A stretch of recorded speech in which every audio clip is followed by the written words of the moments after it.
నమస్తే, welcome to NXTG news. ఈనాటి వార్తా విశేషాలు. అవగాహన రాహిత్యంతో చంద్రబాబు ల్యాండ్ టైటిలింగ్ యాక్ట్ పై అబద్ధాలు వల్లించడం సిగ్గుచేటని సీఎం జగన్ వ్యాఖ్యానించారు. జగన్ భూములు లాక్కుంటున్నాడంటూ దుష్ప్రచారం చేయడం ఆయన దిగజారుడు రాజకీయాలకు నిదర్శనమని ఆగ్రహం వ్యక్తం చేశారు. పేదలకు భూములిచ్చేది జగన్ అయితే లాక్కునేది చంద్రబాబు అనే విషయం అందరికీ తెలుసునని పేర్కొన్నారు. ల్యాండ్ టైటిలింగ్ యాక్ట్ రైతులు ఎవరి చుట్టూ తిరగవలసిన పని ఉండదు. భూ తగాదాలకు శాశ్వత పరిష్కారం చూపేందుకు 10 ఏళ్ల తర్వాత భూముల రీసర్వే చేపట్టామని ఆయన వెల్లడించారు. రైతుల భూముల భద్రతకు ప్రభుత్వం బాధ్యత వహిస్తోంది. ఎలాంటి వివాదం లేని టైటిల్స్ ప్రతి ఒక్కరి దగ్గర ఉండాలన్నది మీ బిడ్డ లక్ష్యం. అందుకనే టైటిల్ ఇన్సూరెన్స్ కూడా చేస్తున్నాం. రిజిస్ట్రేషన్ తర్వాత రైతులకే డాక్యుమెంట్లు అందజేస్తాం. ల్యాండ్ టైటిలింగ్ యాక్ట్ పై అవగాహన లేకుండా చంద్రబాబు మాట్లాడటం దుర్మార్గమని ముఖ్యమంత్రి వైఎస్ జగన్మోహన్ రెడ్డి ధ్వజమెత్తారు. ఎన్నికల ప్రచారంలో భాగంగా శ్రీ సత్యసాయి జిల్లా హిందూపురంలోని అంబేద్కర్ సర్కిల్లో నిర్వహించిన బహిరంగ సభలో సీఎం జగన్ మాట్లాడారు. ల్యాండ్ టైటిలింగ్ యాక్ట్ పై ప్రచారంలో ఉన్న అపోహల్ని తొలగిస్తూ స్పష్టతనిచ్చారు. ఫోన్లు కూడా చేస్తా ఉన్నారు.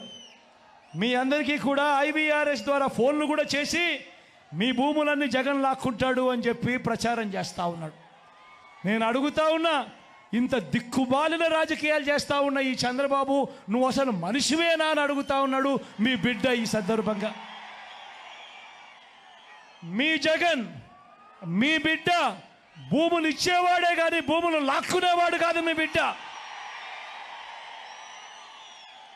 అసలు చంద్రబాబు నాయుడు అడుగుతా ఉన్నా, అయ్యా అసలు నీకు ల్యాండ్ టైటిలింగ్ యాక్ట్ అంటే ఏమిటో తెలుసా చంద్రబాబు అని అడుగుతా ఉన్నా.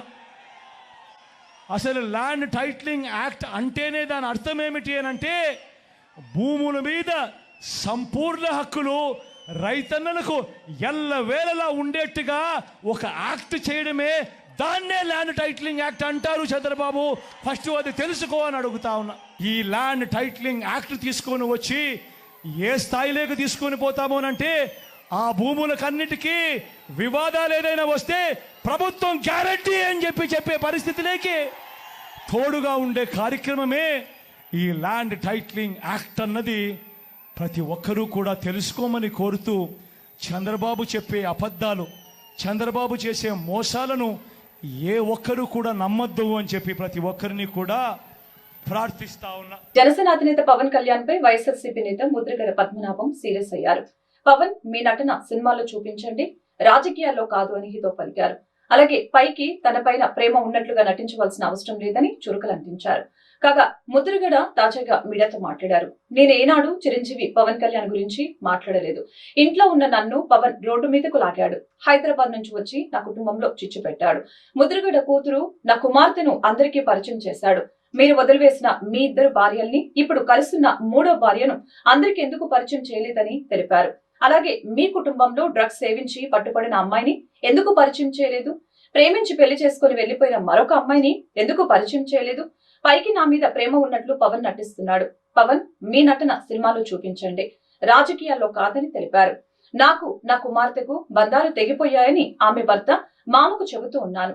వీలైతే ఆమెను టీవీ డిబేట్లు, జనసేన ఎన్నికల ప్రచారాలకు తిప్పాలని వారిని కోరుతున్నాను అంటూ వ్యాఖ్యలు చేశారు. నా ప్రాపర్టీ కానీ నా కూతురు డయాస్ మీద తమ పరిచయం చేశారట. మొదగా బదనామం కూతురు అని చెప్పి ఎందుకు చెప్పుకోవాలా? మామగారి పేరు, వారి భర్త పేరు చెప్పి పరిచయం చేయాలి తప్ప మొదగా బదనామం కూతురు ఎందుకు చెప్పాలా? ఇప్పుడు మొదగా బదనామం కూతురు కాదే, మొదగా బదనామం ఇంటి పేరు లేదే అమ్మాయికి. సిగ్గు లేదా పవన్ కళ్యాణ్ గారు? మా పేరు మీ డయాస్లో ఉపయోగిస్తావా? ఇది పద్ధత? నేను ఒకటి అడుగుతాను, ఇంకోటి కొత్త విషయం. మా అమ్మాయిని పరిచయం చేసావు, ఓకే, మీ 2 భార్యను కూడా పరిచయం చేయొచ్చు కదా? వదిలేసిన భార్యను పరిచయం చేయొచ్చు కదా? డయాస్ మీద దిగుచ్చి పరిచయం చేయి, 3వ భార్య కూడా దిగుచ్చి పరిచయం చేయి. అంటే ఎదరోళ్ళు లోకువా, ఎదరోళ్ళు నీ అవమానిస్తూ ఉంటావు అన్నమాట. నీ 3 భార్యలు దిగుచ్చి డయాస్ పరిచయం చేయి. ఇప్పుడు మొదటి భార్య, 2వ భార్య వారికి డైవర్స్ ఇచ్చేసాను, 3వ భార్యతో ఉన్నా నేను, పరిచయం చేయి. మీ ఫ్యామిలీలో జరిగిన సంఘటన మీకు తెలియవా? అది చెప్పవా బయటికి? నేను సంస్కారం వదిలిసి మాట్లాడుతున్నాను. పవన్ కళ్యాణ్ గారు, మీ కుటుంబంలో అమ్మాయి పబ్బులో తాగి డ్యాన్స్ చేస్తే పోలీసు పట్టిపోయారు, అది చెప్పవా? ఇంకొక అమ్మాయి లవ్ చేసి వెళ్ళిపోయిందే, అది చెప్పవా? మా కుటుంబం దొరికిందా మీకు? మీరు నన్ను రోడ్డు మీద లాగారు కాబట్టి నేను రోడ్డు మీదకి వచ్చాను. మీ అన్నయ్య గారు కానీ మిమ్మల్ని కానీ ఎప్పుడు నేను ఒక మాట కూడా అనలేదు. కాకినాడలో పూనకం తెచ్చేసుకుని, ఆవేశం తెచ్చేసుకుని, ఉద్రేకం తెచ్చేసుకుని ఎందుకు మాట్లాడాల? ఎందుకు మాట్లాడారు అడుగుతా ఉన్నాను. వేళ ఆ రోజు కాకినాడ మాట్లాడిన తర్వాత నేను రిప్లై ఇస్తే ల్యాండ్ టైటిలింగ్ యాక్ట్ పై విపక్షాల రాద్ధాంతం అర్థరహితమని రాష్ట్ర రెవెన్యూ శాఖ మంత్రి ధర్మాన ప్రసాదరావు వెల్లడించారు. ప్రస్తుతానికి ల్యాండ్ టైటిలింగ్ యాక్ట్ అమలు కాలేదని తెలిపారు. దీనిపై ఏ ఒక్కరూ ఆందోళన చెందవలసిన అవసరం లేదని అన్నారు. ప్రస్తుతం ల్యాండ్ టైటిలింగ్ యాక్ట్ అమలు కాలేదని స్పష్టం చేశారు. దేశవ్యాప్తంగా ఈ చట్టంపై ఒక అభిప్రాయానికి వస్తే దీనిపై ఏపీ ప్రభుత్వం ఒక నిర్ణయానికి వస్తుందని తెలిపారు. ఈ స్టాంపింగ్ విధానం టీడీపీ హయాంలో 2016లోనే పైలట్ ప్రాజెక్టుగా మొదలైందని ఆయన పేర్కొన్నారు. ఈ మేరకు మంత్రి ధర్మాన ఓ ప్రకటన విడుదల చేశారు. ఆంధ్రప్రదేశ్ లో గూండాగిరిని అంతం చేసేందుకు టీడీపీ జనసేనతో కలిసి కూటమిగా ఏర్పడ్డామని బీజేపీ అగ్రనేత కేంద్ర మంత్రి అమిత్ షా అన్నారు. అవినీతి వైసీపీ ప్రభుత్వాన్ని గద్దెదించుతామని చెప్పారు. ఎన్నికల ప్రచారంలో భాగంగా శ్రీ సత్యసాయి జిల్లా ధర్మవరంలో నిర్వహించిన సభలో ఆయన మాట్లాడారు. టీడీపీ అధినేత చంద్రబాబు, మాజీ మంత్రి పరిటాల సునీతతో పాటు కూటమి ముఖ్య నేతలు పాల్గొన్నారు. అమిత్ షాకు చంద్రబాబు పుష్పగుచ్చం ఇచ్చారు. అనంతరం శాల్వాతో సత్కరించి జ్ఞాపికను అందజేశారు. ఆ తర్వాత అమిత్ కూడా చంద్రబాబును శాల్వాతో సత్కరించారు. అమరావతిని మళ్లీ రాజధానిని చేసేందుకు కూటమి పనిచేస్తుందని చెప్పారు. ఆంధ్రలో భూమాఫియాను అంతం చేసేందుకు చర్యలు తీసుకుంటామని ఆయన వెల్లడించారు. अपने करप्शन से पोलावरम प्रोजेक्ट को लगभग डिरेल कर दिया है. పోలవరం ప్రాజెక్టు రైతుల కోసం మేము మంజూరు చేస్తే ఇక అవినీతి పరుడైన జగన్మోహన్ రెడ్డి పోలవరం ప్రాజెక్టును ముందుకు సాగకుండా తన అవినీతి కోసం ప్రాజెక్టును పూర్తిగా ఆలస్యం చేసే పని చేస్తున్నారు. भाई और बहनों, मैं आपको एक मोदी गारंटी कहने आया हूं. మిత్రులారా, నేను మీ అందరికీ ఒక మోడీ గారి గ్యారంటీ చెప్పడం కోసం ఇక్కడికి వచ్చాను. आप आंध्र प्रदेश में चंद्रबाबू जी की सरकार बना दीजिए, ऊपर नरेंद्र मोदी सरकार बना दीजिए. 2 ही साल में पोलावरम प्रोजेक्ट को हम समाप्त कर किसानों के खेत तक पानी पहुंचाएंगे. మిత్రులారా, ఈ సందర్భంగా మీ అందరికీ హామీ ఇవ్వదలుచుకున్నాను. ఈ రాష్ట్రంలో చంద్రబాబు నాయుడు గారి నాయకత్వంలో ప్రభుత్వం ఏర్పాటు చేయండి, కేంద్రంలో నరేంద్ర మోడీ గారి నాయకత్వంలో ప్రభుత్వం చేయండి. నేను ఇస్తున్న హామీ అంటే రాబోయే 2 సంవత్సరాల్లో పోలవరం ప్రాజెక్టును పూర్తి చేసి ప్రతి రైతుకు నీళ్ళు ఇచ్చే కార్యక్రమాన్ని తీసుకొస్తాం. भाई और बहनों, अभी ये इंडी अलायंस वाले घूमते हैं और कहते हैं कांग्रेस पार्टी को बहुमत दो, इंडी अलायंस को बहुमत दो. ఇతర ఈ ఇండి అలయన్స్ ఏదైతే ఉందో వీళ్ళు ప్రజల్లోకి వెళ్ళి ఇండి అలయన్స్ కు ఆదరణ ఇవ్వండి, మెజారిటీ ఇవ్వండి అని వాళ్ళు అడుగుతున్నారు. మన రాష్ట్రంలో జరిగేది ధర్మ పోరాటం. ధర్మాన్ని గెలిపించడానికి సిద్ధంగా ఉన్నారా లేదా? మీరు సిద్ధమా? మీరు అందుకని ఈరోజు మీ ముందరకు వచ్చినప్పుడు అమిత్ షా గారు చాలా మందికి అనుమానాలు ఉన్నాయి. ఎందుకు 3 పార్టీలు కలిశాయని చాలా మంది అడిగే పరిస్థితికి వచ్చారు. ఈరోజు అమిత్ షా గారు చాలా స్పష్టమైన సమాధానం ఇచ్చారు. ఈ రాష్ట్రానికి అవసరం ప్రజలు గెలవాలి, రాష్ట్రం నిలదొక్కోవాలి, దుర్మార్గుని ఇంటికి పంపించాలి. అదే మా కూటమి ధ్యేయమని చాలా స్పష్టంగా అమిత్ షా గారు చెప్పారు. వారిని మనస్ఫూర్తిగా అభినందిస్తున్నాను. ఈ దుర్మార్గుడు ఒక్కసారి మీరు చూస్తే మన అమరావతిని నాశనం చేశారా లేదా తమ్ముళ్ళు అడుగుతున్నా. 3 రాజధానులు ముచ్చట పెట్టి 3 ముక్కలు ఆటాడి అసలు రాజధాని లేకుండా చేసిన దుర్మార్గుడు ఈ సైకో జగన్మోహన్ రెడ్డి. ఇప్పుడు అర్థమైందా మీ అందరికీ? మన రాజధాని అమరావతి 4వ తారీఖున మీరు ఓటేసిన తర్వాత అటు కేంద్ర సహకారంతో మళ్లీ అమరావతిని భారతదేశంలో నెంబర్ 1 రాజధానిగా చేసే బాధ్యత మాదని మీ అందరికీ హామీ ఇస్తున్నా. రాష్ట్ర డీజీపీ రాజేంద్రనాథ్ రెడ్డిపై ఎన్నికల సంఘం బదిలీ వేటు వేసింది. తక్షణమే విధుల నుంచి వైదొలగాలని పేర్కొంటూ ఉత్తర్వులు జారీ చేసింది. సార్వత్రిక ఎన్నికలకు సంబంధించి ఆయనకు ఎలాంటి బాధ్యతలు అప్పగించవద్దని పేర్కొంటూ సీఎస్ జవహర్ రెడ్డికి ఆదేశాలు ఇచ్చింది. సోమవారం ఉదయం 11 గంటల్లోగా సీనియర్ ఐపీఎస్ అధికారులతో కూడిన ముగ్గురి పేర్లను పంపించవలసిందిగా ఈసీ ఉత్తర్వులు పేర్కొంది. వీరందరికీ సంబంధించిన 5 ఏళ్ల పనితీరు నివేదిక, విజిలెన్స్ క్లియరెన్స్ నివేదికల్ని కూడా కమిషన్ కు పంపించవలసిందిగా సూచించింది. గత కొంతకాలంగా విపక్షాల నుంచి పెద్ద సంఖ్యలో ఫిర్యాదులు రావడంతో ఈసీ చర్యలకు ఉపక్రమించింది. జగన్ మళ్లీ అధికారంలోకి వస్తే మీ భూమికి రికార్డులు, పాసు పుస్తకాలు, అడంగల్ ఉండవని టీడీపీ అధినేత చంద్రబాబు వెల్లడించారు. మీ ఆస్తి పత్రాలను జగన్ లాక్కుని మీకు జిరాక్స్ కాపీలు ఇస్తారని చెప్పారు. అసలు పత్రాలన్నీ అమెరికాలోని క్రిటికల్ రివర్ టెక్నాలజీస్ అని తన బినామీ కంపెనీలో నిర్వహిస్తున్నట్లు తెలిపారు. మీ జుట్టును ఆయన చేతిలో పెట్టుకోవాలని చూస్తున్నారని ఆరోపించారు.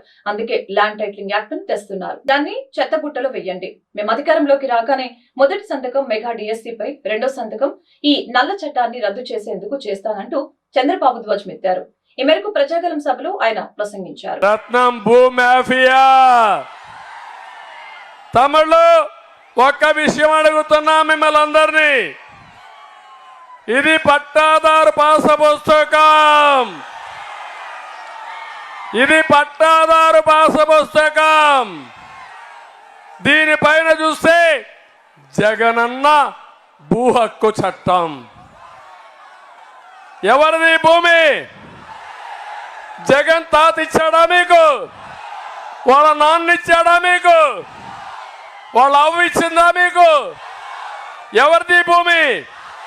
మీ భూమి మీద ఈ ఫోటో ఏంటయా? ఏం చేయాలి దీన్ని? ఇప్పుడు చించి చిత్తు కాగితం చేసి చెత్త బొట్లో పారేయాలి. అవునా కాదా? దానిపైన నీ బొమ్మ ఉండాలి. అది నీ భూమి, నీ హక్కు. సైకో పెత్తనం ఏంటని అడుగుతున్నా. తమిళలో ఇక్కడితో ఆగలా సైకో పెత్తనం. ఇప్పుడు కొత్త చట్టం తీసుకొచ్చాడు. ఏదైతే పట్టాదారు పాస్ పుస్తకం లేదు, 10(1) లేదు, అడంగల్ లేదు, అన్ని రద్దు చేసి ఆయన పేరుతో ఆన్లైన్లో పెట్టుకుంటా అంట మీ భూములన్నీ. ఇంకో పక్క ఒక ప్రైవేట్ కంపెనీ క్రిటికల్ రివర్ అనే కంపెనీకి కాలిఫోర్నియా ఉంటే వాళ్ళకు ఇదంతా అప్పచెప్పే పరిస్థితికి వచ్చాడు. ఇది ఈరోజు మీరు చూస్తే ఆంధ్రప్రదేశ్ ల్యాండ్ టైటిలింగ్ యాక్ట్ 2023 ఈ ఎముడు మీ లెక్కలన్నీ రాసేసుకున్నాడు. ఈ భూమి మీ భూమి మీది కాదు. ఇప్పుడు మీ భూమి జగన్ గుప్పెట్లో ఉంది, సైకో గుప్పెట్లో ఉంది.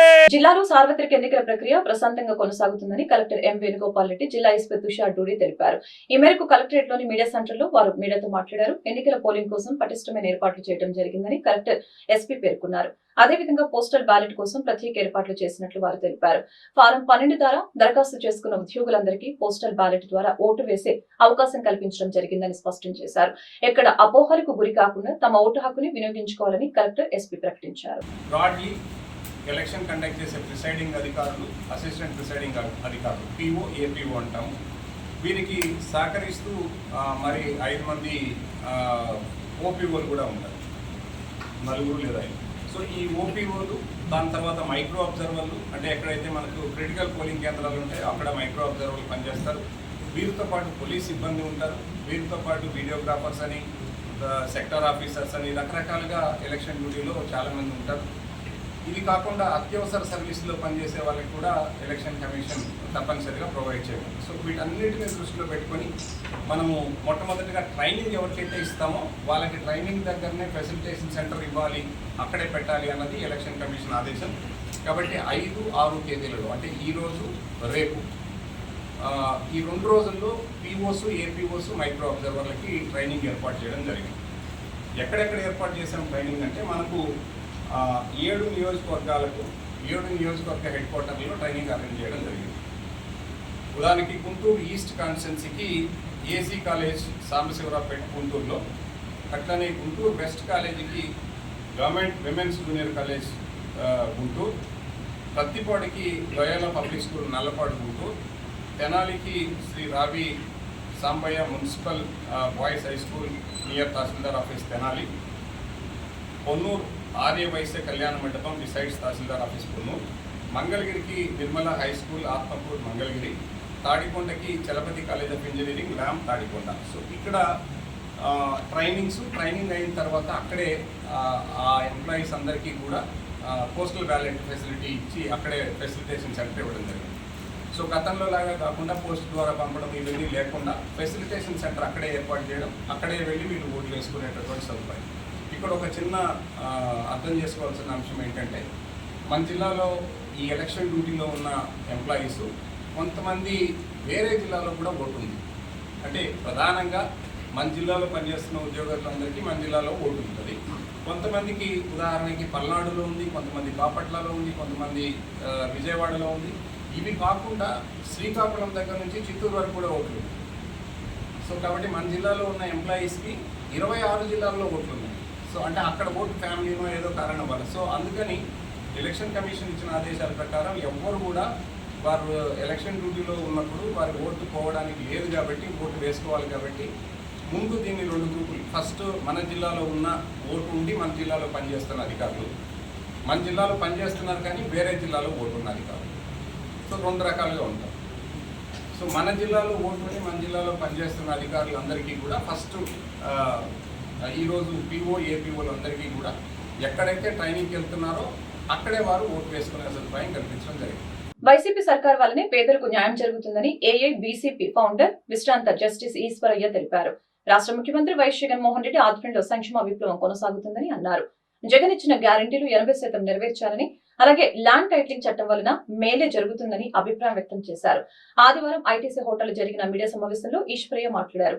రాష్ట్రంలో పేదలకు పెత్తందాల మధ్య యుద్ధం జరుగుతుందని, యుద్ధంలో పేదలు గెలవాలని పరోక్షంగా జగన్మోహన్ రెడ్డికి తన మద్దతు ప్రకటించారు. మతపరమైన రిజర్వేషన్లు రద్దు చేయడానికి బీజేపీ సిద్ధమైందని ఆరోపించారు. బీసీ రిజర్వేషన్లు తొలగించాలని బీజేపీ కుట్ర చేస్తుందని విమర్శించారు. ఈడబ్ల్యూఎస్ రిజర్వేషన్ల వలన బీసీలకు అన్యాయం జరుగుతుందని అన్నారు. తనకి ఇంగ్లీష్ స్కిల్స్ లేకపోవడం వల్లనే సుప్రీంకోర్టు వరకు వెళ్లలేకపోయానని ఆవేదన వ్యక్తం చేశారు. ఈ సమావేశంలో ప్రముఖ న్యాయవాదులు ఠాకూర్ యాదవ్, పోకల వెంకటేశ్వర్లు, భగవాన్ పాల్గొన్నారు. నేను ఇండివిజువల్ గా వ్యక్తిగతంగా నన్ను నేను ఇంట్రడ్యూస్ చేసుకోవాలి అంటే మాత్రం నేను జస్టిస్ ఈశ్వరయ్య గారి భావజాలంతో పెరిగిన విద్యార్థిని.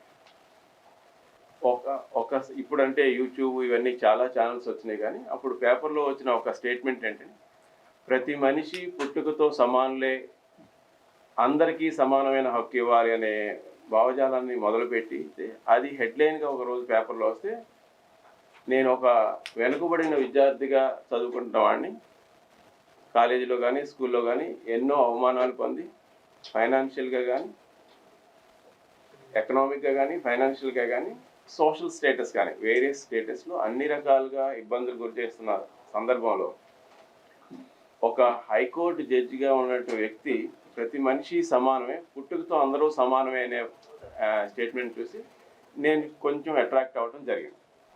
ఈ క్రమంలో నేను సారు రాసిన జడ్జిమెంట్స్ కానీ, అపీర్ అయిన కేసులు కానీ ఇవన్నీ చూస్తుంటే నిజమే అనిపించింది. ఎందుకంటే ప్రతి మనిషికి ఏ మనిషికి డిఫరెన్షియేట్ చేయాలంటే డిఫరెన్షియేట్ చేయాల్సింది 2 రకాలుగానే డిఫరెన్షియేట్ చేయొచ్చు. ఒక ఆడ ఒక మగ డిఫరెన్షియేట్ చేయొచ్చే, కానీ మగలో కులాలు, మతాలు, రాజకీయాలు ఇవన్నీ కూడా తర్వాత వచ్చినాయి. పుట్టినప్పుడు అందరూ సమానం అనే భావజాలంతో వచ్చారు.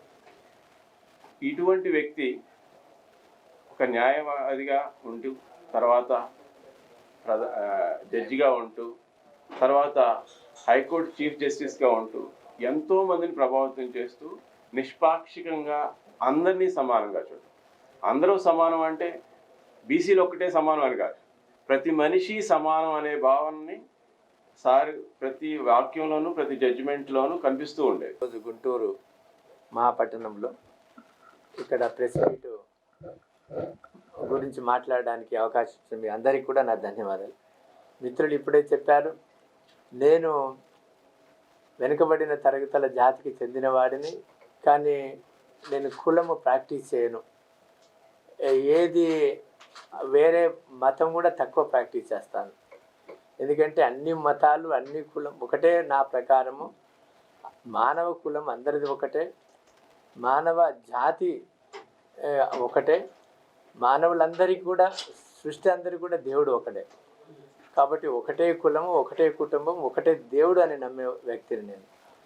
ఆ రకంగా ఎక్కడో స్కూలు లేదు, ఎలక్ట్రిసిటీ లేదు, రోడ్డు లేదు, ఆ కుగ్రామంలో పుట్టి చదువుకొని ఏ మైండ్ ఆబ్జెక్ట్ లేకుండా మరి ఒక న్యాయవాది అయి 22 సంవత్సరాలు న్యాయవాదిగా ప్రాక్టీస్ చేసి సివిల్ హైకోర్టులో న్యాయమూర్తి కూడా, అంటే స్టేట్ అంటే జ్యుడిషియరీ, ఎగ్జిక్యూటివ్, లెజిస్లేచర్, అంటే జ్యుడిషియరీ అనే స్టేట్ని కూడా 14 సంవత్సరాలు పాలించి మరి ఆ అనుభవాన్ని, దాని తర్వాత జాతీయ బీసీ కమిషన్ చైర్మన్గా 3 సంవత్సరాలు చేసి యూనియన్ క్యాబినెట్ మినిస్టర్ హోదాలో, ఇప్పుడున్న అర్జున్ రామ్ మేఘవాల్ ఉన్న టైప్ 8 బంగ్లాలో 3 సంవత్సరాలు ఢిల్లీలో ఉన్నాను.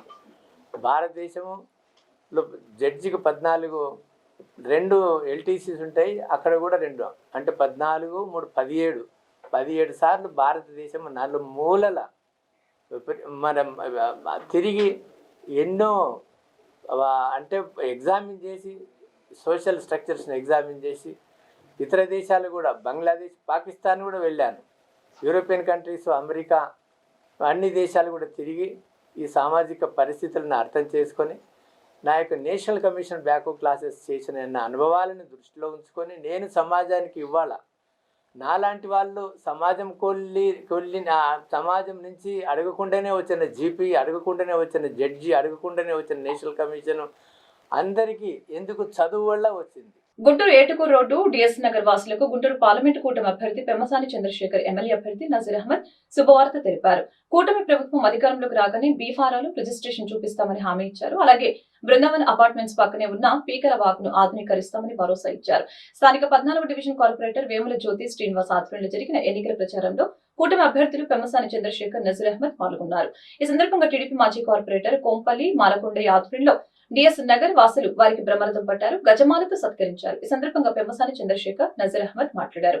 ఈ నెల 13వ తేదీన జరిగే సార్వత్రిక ఎన్నికలలో సైకిల్ గుర్తుపై ఓటు వేసి కూటమి అభ్యర్థుల్ని గెలిపించవలసిందిగా విజ్ఞప్తి చేశారు. ఈ సందర్భంగా మాజీ కార్పొరేటర్ మాలకొండయ్య మాట్లాడుతూ ఈ ప్రాంత వాసులు ఎదుర్కొంటున్న అనేక సమస్యల్ని కూటమి అభ్యర్థులు పెమ్మసాని చంద్రశేఖర్, నజీర్ అహ్మద్ పరిష్కరిస్తామని హామీ ఇచ్చారని వివరించారు. ఈ కార్యక్రమంలో బుదే నాగేశ్వరరావు పాల్గొన్నారు.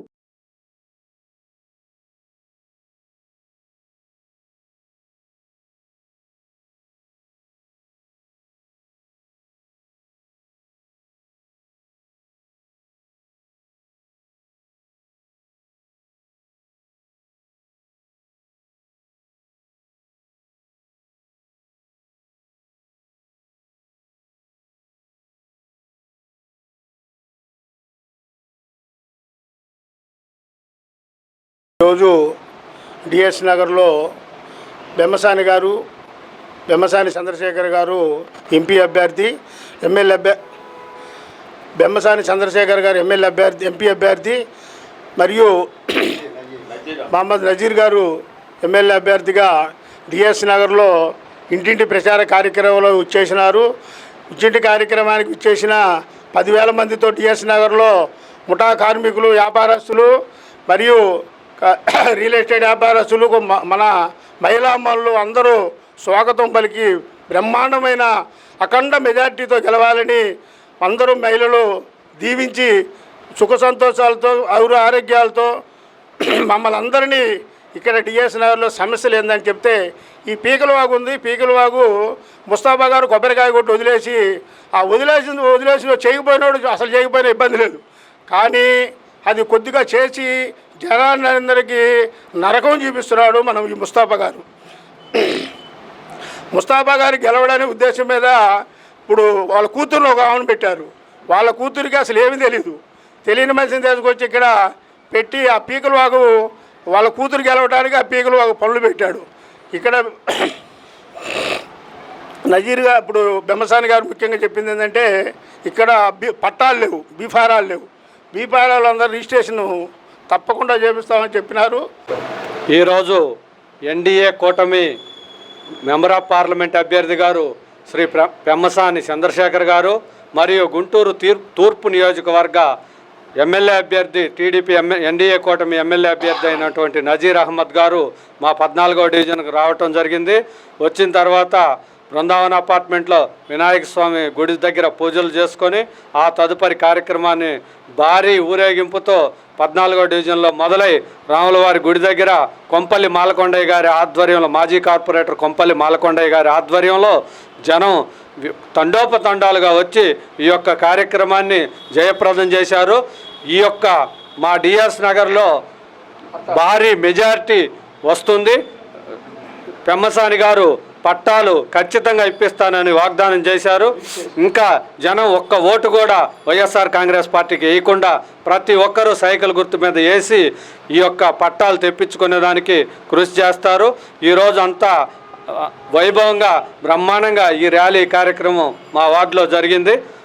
ఇంటి వద్దకే పాలన కావాలంటే జగన్మోహన్ రెడ్డి తిరిగి సీఎం అయితేనే సాధ్యమవుతుందని గుంటూరు తూర్పు నియోజకవర్గ వైసీపీ అభ్యర్థి నూరి ఫాతిమా స్పష్టం చేశారు. టీడీపీ నేతలు డబ్బులతో ప్రజల్ని కొంటున్నారే తప్ప ప్రేమ ఆప్యాయతల్ని కొనలేరని చెప్పారు. ఆరుపాట ప్రచారాలతో తెలుగు తమ్ముళ్లు హైప్ క్రియేట్ చేస్తున్నారని ఆరోపించారు. మీ వద్ద డబ్బు ఉంటే మీ పేరు మీదే సేవా కార్యక్రమాలు మేమే నిర్వహిస్తామని అన్నారు. స్థానిక 17 డివిజన్ కార్పొరేటర్ ఫర్జానా ఆధ్వర్యంలో గాంధీనగర్, చాకలిగుంట ప్రాంతాల్లో జరిగిన ఎన్నికల ప్రచారంలో నూరి ఫాతిమా పాల్గొన్నారు. ఈ సందర్భంగా ఆమె అంబేద్కర్ విగ్రహానికి పూలమాలలు వేసి నివాళులర్పించారు. అనంతరం మహిళలు నూరి ఫాతిమాకు మంగళ హారతులు పట్టి నీరాజనాలు పలికారు.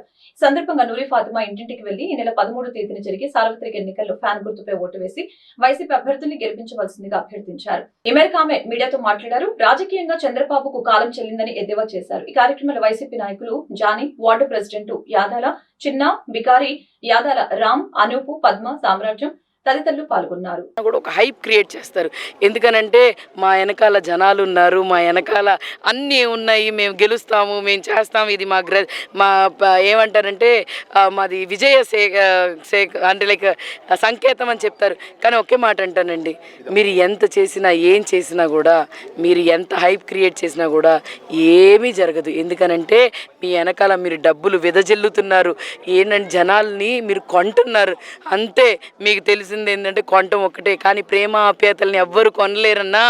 మీరు కొంటుంది ఏంటంటే వాళ్ళ సమయాన్ని మాత్రమే కొంటున్నారు, అంతేగాని వాళ్ళ ప్రేమ ఆప్యాయతలు ఎప్పుడు జగన్మోహన్ రెడ్డి గారికి ఉంటుంది. మీరు ఎన్ని చేసినా, ఎన్ని పర్యటనలు చేసినా, ఎన్ని ఆర్భాటాలు పెట్టినా, పారాషూట్లు పెట్టినా, ఏం పెట్టినా, ఏ డబ్బులు ఒక్కటే మీ దగ్గర ఎక్కువ ఉన్నాయి అన్న. నేను ఒక్కటే అడుగుతానన్న పెమ్మసానన్న, మీ దగ్గర డబ్బులు ఎక్కువ ఏంటంటే మా లాంటి వాళ్ళు, ప్రజాసేవ చేసేవాళ్ళు, మా లాంటి వాళ్ళకి ఒక ఫండ్ అంటూ ఇవ్వండి. మేమంటూ మీ డబ్బులతో మేము ప్రజలకి మంచి చేసే విధంగా చేస్తాము, మీ పేరే పెడతాము. అది కూడా పెమ్మసాని చంద్రశేఖర్ గారు డొనేట్ చేశారనే మాటే పెడతాము.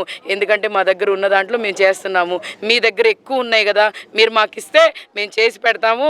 చేసి పెట్టి పెమ్మసాని చంద్రశేఖర్ గారు యుఎస్ నుంచి వచ్చారు, గతంలో ఎంపీగా కంటెస్ట్ చేశారు, ఓడిపోయారు అని చెప్పి పెట్టి మరి అది ఏదైనా శిలాఫలకం ఉంటే అది పెట్టి అక్కడ మంచి చేసే విధంగా మీ ఆధ్వర్యంలో పిల్లలు చదువుకుంటారు. మీ ఆధ్వర్యంలో మీరు చెప్తున్న స్కూళ్ళు, హాస్పిటళ్ళు, ఫ్యాక్టరీలు అంటున్నారు కదా, అది మీరైతే చేయలేరు, మేమైతే చేయగలుగుతాం. ఎందుకంటే ప్రజలకి తెలుసు మేము చేయగలుగుతామని. ఆ ఫండింగ్ ఏదో చంద్రబాబు నాయుడు గారు ఎందుకు, మాకు ఇస్తే మేము చేస్తాం కదా. చక్కగా చంద్రబాబు నాయుడు గారు అయితే అటు ఇటు పంచి వెడ్ది ఇదిగోండి ఈ వేస్ట్ డబ్బులన్నీ ఖర్చు పెట్టి చేసి ఏదో హైప్ క్రియేట్ చేసుకున్నాను. గుంటూరు తూర్పులో మీరు ఎన్ని చేసినా ఏం చేసినా కూడా మొన్న చంద్రబాబు నాయుడు గారు సభలాగా అవుతుంది. ఎంత చేద్దాం అనుకున్నా కూడా పాపం నిజంగానే అయ్యో ఆయన ఎమ్మెల్యే క్యాండిడేట్ పేర్లే తెలియదంటే నిజంగానే చంద్రబాబు నాయుడు గారు మర్చిపోతున్నారు. వయసు ఎక్కువ అయిపోతుంది కాబట్టి మీరు అందరు గుర్తుపెట్టుకోండి, వయసు ఎక్కువ ఆయనకి ఎన్ని రోజులు ఉండి ఎన్ని రోజులు ప్రజాసేవ చేస్తారు, నడవలేరు, మరి గుర్తుండదు. అలాగే జగన్మోహన్ రెడ్డి గారికి అయితే అన్నీ గుర్తుంటాయి, తిరుగుతారు, బటన్లు నొక్కుతారు, పథకాలు వేస్తారు, పథకాల గురించి అవగాహన ఉంది, ప్రజలకు సంక్షేమం గురించి ఆలోచిస్తారు. ఇవన్నీ ఇక్కడ వ్యత్యాసం ఉంది. కాబట్టి మీ అమూల్యమైన 2 ఓట్లు ఓట్లు కూడా ఫ్యాన్ గుర్తు కొట్టేయండి. అలాగే పెమ్మసాని చంద్రశేఖర్ గారండి, మీరు ఎన్ని చేసినా కూడా మా ప్రజలు నమ్మరు, ఈ జిల్లా ప్రజలు నమ్మరు. గతంలో కూడా గల్లా జయదేవ్ గారు ఏ మాదిరిగా అన్నారో ఆయన దగ్గర క్లాసులు తీసుకొని మీరు వచ్చారు, ఆయన క్లాసులు కరెక్ట్గా లేవు. ఈ వార్తలు ఇంతటితో సమాప్తం. మరొక బులెటిన్లో మళ్ళీ కలుద్దాం. నమస్కారం.